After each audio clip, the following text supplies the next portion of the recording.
ನನ್ನನ್ನು ಹೊಡಿಬೇಕು ಅಂತ ಈ ಊರಲ್ಲಿ ಮಚ್ಚಟವ್ರಿಗೆಲ್ಲ ಕೆಲಸ ಕೊಟ್ಟಿದ್ದೀರಾ. ನಾನ್ ಒಂದ್ಸರಿ ಮಚ್ಚಿಡಿದ್ರೆ ಈ ಊರಲ್ಲಿ ಎಣ ಸುಡೋರೆಲ್ಲ ಬ್ಯುಸಿ ಆಗೋಯ್ತಾರಣ. ಪ್ರತಿಯೊಬ್ಬರ ಹತ್ರನೂ ಫೋಟೋ ತೆಗೆಸ್ಕೊಳ್ಬೇಕು ಅನ್ನೋ ಆಸೆ ನನಗೂ ಇದೆ. ಆದ್ರೆ ಮ್ಯಾಟ್ರ್ ಏನು ಅಂದ್ರೆ ಒಂದು ಸೆಲ್ಫಿ ತಗೊಳ್ಳೋಣ. ಆಗಿ ಮುಂದೆ ಹೊರಿಬೇಕಂತೇನೆ ಅಥವಾ ನಟರಾಗ್ಬೇಕಂತ ಅನ್ನೋದು ಪ್ರಶ್ನೆ. ನೀವು ಹೂ ಅಂದ್ರೆ ರಾಜಕೀಯಕ್ಕೂ ಬಂದ್ಬಿಡ್ತೀನಿ ಸರ್. ಇದೆ ಕೋರಿಕೆ ಇದೆ. ಮಾರ್ಟಿನ್ ಡೈಲಾಗ್ ಆಯ್ತು, ಕೇಳಿದು ಒಂದು ಡೈಲಾಗ್ ಬೇಕೇ ಬೇಕು ನಮಗೆ ಅಂತ. ಸೊ ಅದಕ್ಕಿಂತ ಮುಂಚೆ ಜನಾರ್ದನ್ ರೆಡ್ಡಿ ಸರ್, ನೀವು ಯಶ್ ಅವ್ರಿಗೆ ಹೇಳಿದ್ರಿ, ಅವ್ರು ಸೂಪರ್ ಸ್ಟಾರ್ ಆದ್ರು. ಇವಾಗ ಧ್ರುವ ಸರ್ ಹೇಳಿದ್ರಿ, ನೆಕ್ಸ್ಟ್ ನಮಗೂ ಒಂದು ಏನೋ ಹೇಳ್ಬಿಡಿ, ನಾವು ಅದು ಆಗ್ಬಿಡಿಲ್ಲ. ನೀವು ಹೂ ಅಂದ್ಬಿಟ್ರೆ ಆ ಥರ ಎಲ್ಲ ಸತ್ಯ ಆಗ್ತಾ ಇದೆ ಅಂದ್ರೆ ನನಗೂ ಹೇಳ್ಬಿಡಿ ಸರ್. ನಿಮ್ಮ ಆಶೀರ್ವಾದ ನಮ್ಮ ಮೇಲೆ ಇರಲಿ ಸರ್.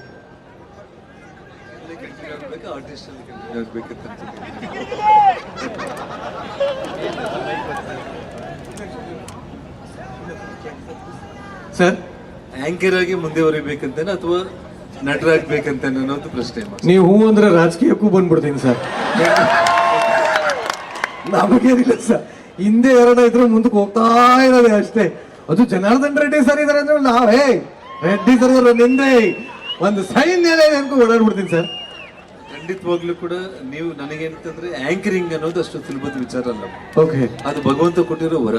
ಇವತ್ತು ತಮ್ಮ ಹೆಸರಾಗ್ಲಿ, ಇವತ್ತು ಅನುಶ್ರೀ ಅವ್ರ ಹೆಸರಾಗ್ಲಿ, ತಾವಿಬ್ರು ಇಲ್ಲಿಗೆ ಬರ್ತಾ ಇದ್ದೀರಿ ಅಂತಂದ್ರೇನೆ ಜನ ನಟರಿಗೋಸ್ಕರ ಎಷ್ಟು ಮಂದಿ ಬರ್ತಾ ಇದ್ರು, ನಿಮ್ಗೋಸ್ಕರ ಕೂಡ ಅಷ್ಟು ಜನ ಬರ್ತಾ ಇದ್ರು. Thank you sir, thank you so much. So ಇದು ಭಾಗ್ಯ, ಅಂದ್ರೆ ಪೂರ್ವ ಜನ್ಮದ ಪುಣ್ಯ, ಇದೆಲ್ಲರಿಗೂ ಕೂಡ ಸಿಗುವಂತದ್ದಲ್ಲ. ಹಾಗಾಗಿ ಬರುವಂತ ವರ್ಷ ನನ್ನ ಮಗನ ಸಿನಿಮಾ ಕೂಡ ಪೂರ್ತಿ ಆಗಿದೆ. ಜೂನ್ 1ನೇ ತಾರೀಕು ಸಿನಿಮಾ ರಿಲೀಸ್ ಆಗ್ತಾ ಇದೆ. Super sir. ಹಾಗಾಗಿ ಬರೋ ವರ್ಷ ನಮ್ಮ ಅಂದ್ರೆ ಈ ಒಂದು ಶೀಘ್ರದಲ್ಲೇ ಧ್ರುವ ಸರ್ಜಾ ಅವ್ರ ಕೈಯಲ್ಲೇ ಅವನು ಪಬ್ಲಿಕ್ ಆಗಿ ಲಾಂಚ್ ಆಗ್ಬೇಕು ಅನ್ನೋದು ಕೂಡ ನನ್ನ ಆಸೆ. ಹಾಗಾಗಿ ಶೀಘ್ರದಲ್ಲೇ ಆ ಕಾರ್ಯಕ್ರಮ ಕೂಡ ಇನ್ನೊಂದು ತಿಂಗಳಲ್ಲಿ ಆಗುತ್ತೆ. ಆ ಆಂಕರಿಂಗ್ ನೀವು ಮಾಡ್ತೀರಿ. ಎಲ್ಲ ಟಾಪ್ ಹೀರೋಗಳಿಗೆ ಆಂಕರಿಂಗ್ ಮಾಡೋದ್ರ ಜೊತೆಗೆ ನೀವು ಇಡೀ ಕರ್ನಾಟಕ ಜನರ ಹೃದಯದಲ್ಲಿ ಇರುವಂತ ಒಂದು ಕೆಲಸ ಆಗುತ್ತೆ. Thank you sir, thank you so much sir, thank you, thank you. ಬಲಿ ಇನ್ನೊಂದ್ಸರಿ ನಮ್ಮ ಜನಾರ್ದನ್ ರೆಡ್ಡಿ ಸರ್ಗೆ ಚಪ್ಪಾಳೆ. ಇಷ್ಟು ಪ್ರೀತಿ ಮಾತು ಸಾಕು ನಮ್ಗೆ. ಈಗ ಪ್ರೀತಿ ಮಾತು ಒಂದ್ ಕಡೆ ಆದ್ರೆ ಆ ಕಡೆ ಒಂದು ಸ್ಟ್ರಾಂಗ್ ಮಾತು ತುಂಬಾ ಜನ ಬಿಡ್ತಾ ಇಲ್ಲ. ಅವ್ರು ಕೇಳಿ ಡೈಲಾಗ್ ಬೇಕು ಬೇಕು ಅಂತಂದ್ರೆ ಏನ್ ಮಾಡೋದು?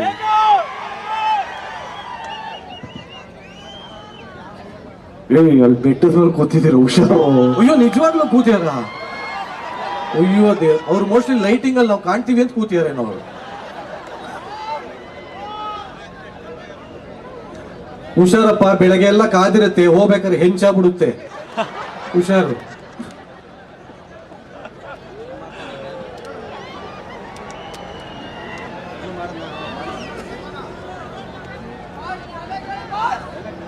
ನನ್ನನ್ನು ಹೊಡಿಬೇಕು ಅಂತ ಈ ಊರಲ್ಲಿ ಮಚ್ಚಟವ್ರಿಗೆಲ್ಲ ಕೆಲಸ ಕೊಟ್ಟಿದ್ದೀರಾ.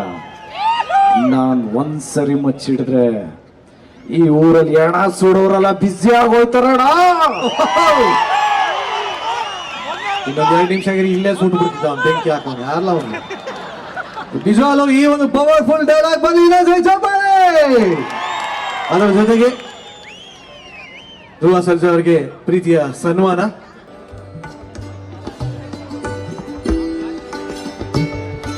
ಇಲ್ಲಿ ಬಂದಿರೋರು ಪ್ರತಿಯೊಬ್ಬರ ಹತ್ರನೂ ಫೋಟೋ ತೆಗೆಸ್ಕೊಳ್ಬೇಕು ಅನ್ನೋ ಆಸೆ ನನಗೂ ಇದೆ. ಆದ್ರೆ ಮ್ಯಾಟ್ರ್ ಏನು ಅಂದ್ರೆ ಒಂದು ಸೆಲ್ಫಿ ತಗೊಳ್ಳೋಣ.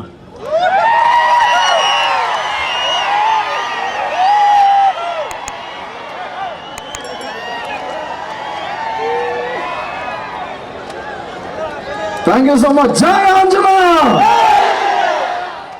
Beat Plus Karnataka.